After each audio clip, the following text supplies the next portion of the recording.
ब्रह्ममुरारिसुरार्चितलिङ्गं निर्मलभासितशोभितलिङ्गम्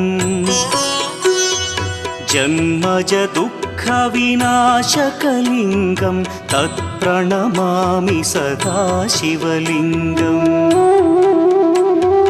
देवमुनिप्रवरार्चितलिङ्गं कामदहन करुणाकरलिङ्गम्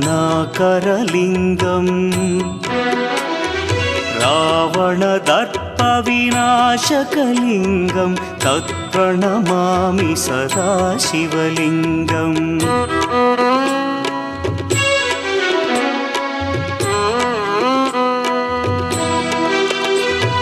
सर्वसुगन्धसुलेपितलिङ्गं बुद्धिविवर्धनकारणलिङ्गं सिद्धसुरासुर